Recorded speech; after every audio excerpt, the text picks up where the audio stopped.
one two one two call one two call package entertain max มีให้คุณเลือกแตกต่าง will be in sports ก็ได้เน็ตเพิ่มเติมในราคาสุดแจ่ม one two call package entertain max เบิ่งละคร3 ปัดจุกวิวพรีเมียมบอสะดุดดูกีฬาให้ฟินใน be in sports เปิดเชิญไปกับตัวเลือกที่หลากหลายมานำกันตัวบ่กระตุกบ่ขาดสายเยี่ยมใส่ประตูคอกับเบิ่งได้เบิ่งละครซีรีส์กีฬาสนุกง่ายๆคุ้มที่สุดเลย entertain max ไม่อยากให้พลาดกันเลยอย่าพลาดกันเลยมีแต่ความบันเทิง Ready?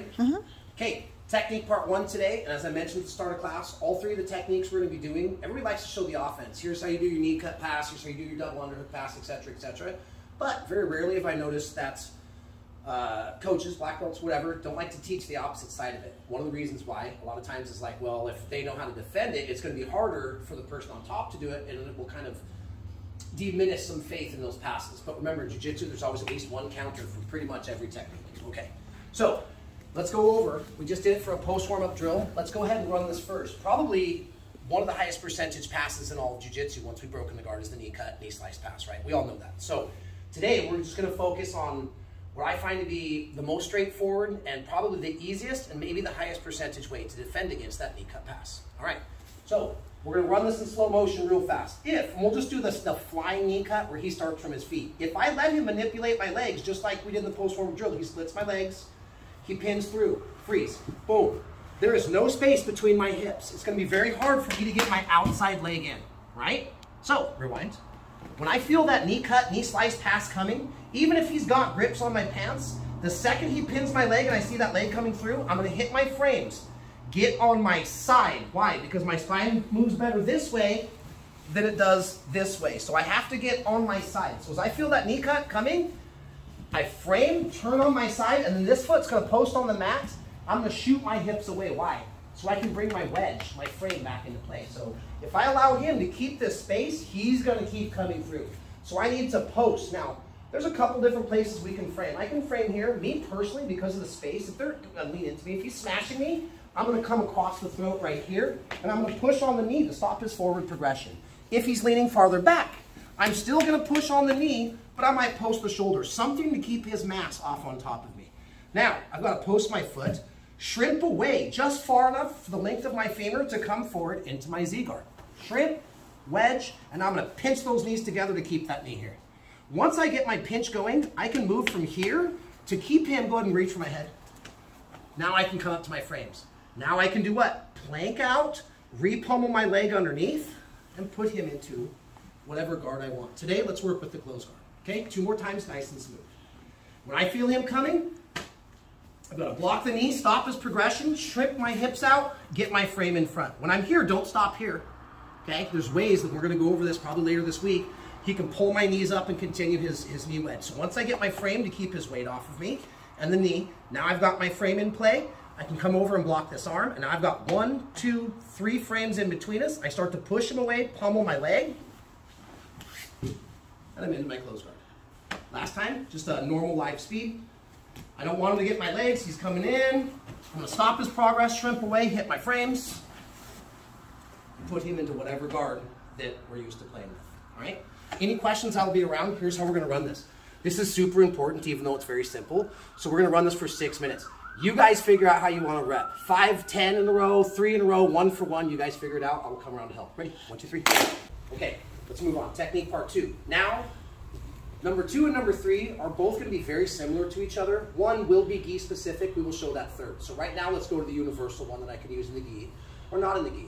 And this one's going to be starting to deal with defending, kind of slash countering against the double underhook pass. So here I am. This time he's going to be down. Adrian figures out a way to put his knee in the center, sits back, he splits my guard. He tries to push my knee down. I bring my knees together. This cues to him a double underhook pass. Okay, very first one. You can call it a V block. Some people call it an L block. You can use C clamps. I don't care if your fingers are curled or not. The concept is going to be like this.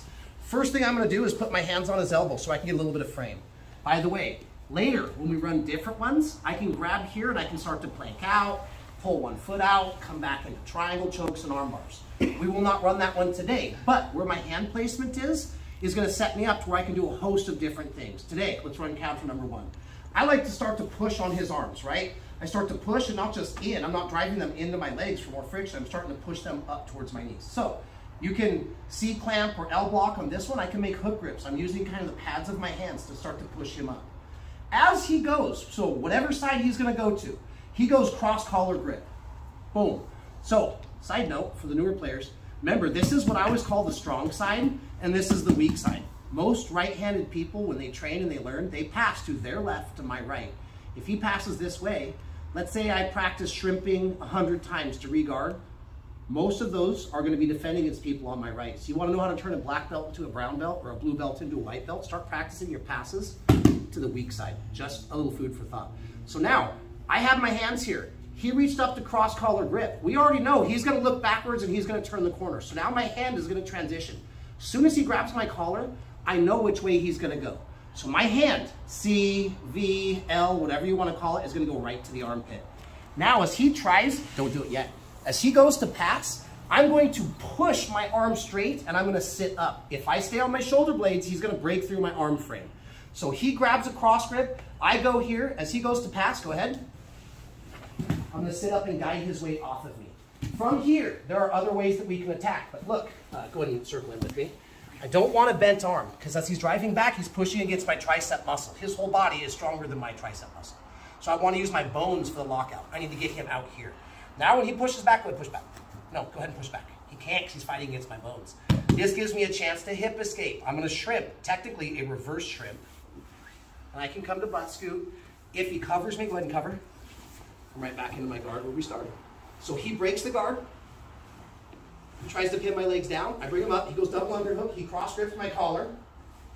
Sit up, lock out, shrimp, and I'm into some type of guard, whether it's a sit-up guard or I can pull him back into my guard. So very last time. Soon as they grip, whatever side that they're reaching under my leg, that's the armpit. And again, as he goes to pass, I have to straighten my arm out, sit up, and at least get my elbow or my hands to the mat. I want to guide his weight off of on top of me. He breaks the guard. Goes into double underhook pass. I'm chilling. He goes to pass. Push. Sit up. And now I'm back in my guard. Ready? Same thing, guys. We're going to run this for 6 minutes. If you have any questions, I'll be around. 1, 2, 3. Okay. Third and final one. Technique number 3. Very similar to technique number 2. Technique number 2, as I mentioned, is a universal. I'm picking up their armpit, so it's not grip dependent, right? So number 2, let's go ahead and start double unders.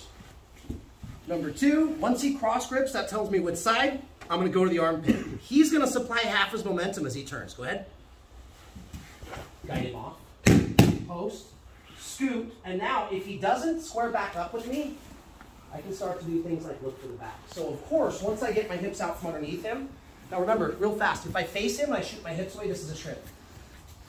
On the nature of this one, I'm here, so don't be surprised when you hear me and other people call this a reverse shrimp.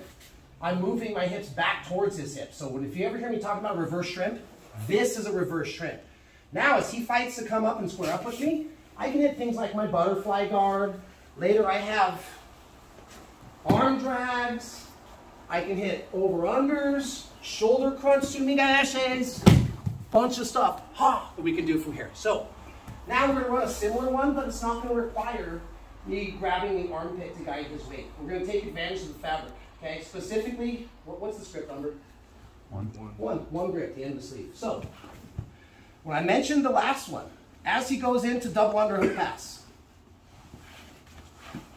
my hands were chilling here. Universal, and I can slide to an armpit, I can slide to an armpit. Now while he's here, I'm still going to push, but now I'm going to collect the material and make 2 double one grips. Why do I make 2? Because I don't know if he's going to go this way or if he's going to go this way. So the only difference is, let's say he's going to go to the strong side. When he does, I'm going to keep this grip. It's the same concept, guys. I'm going to sit forward. I'm going to straighten my arm. But what I'm going to try and do is get this hand to touch the mat over here. If it doesn't touch the mat, no problem. But this is the goal. It's the center of the dartboard. I'm aiming for a bullseye. So instead of here, waiting, and then coming here, I'm going to post, grab both grips. I don't know which way he's going to go. He starts to turn the corner. I'm going to guide him off to the side. Same exact concept. Straighten my arm. Sitting up, guiding his weight off to the side, okay? Today, I'm going to use that reverse shrimp.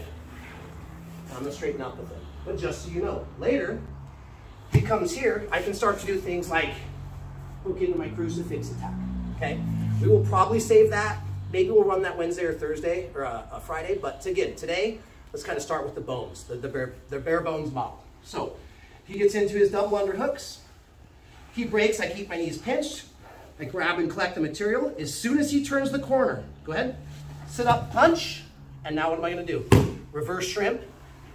I can keep the sleeve if I want, start to pull him into whatever guard sets that I'm looking for, all right?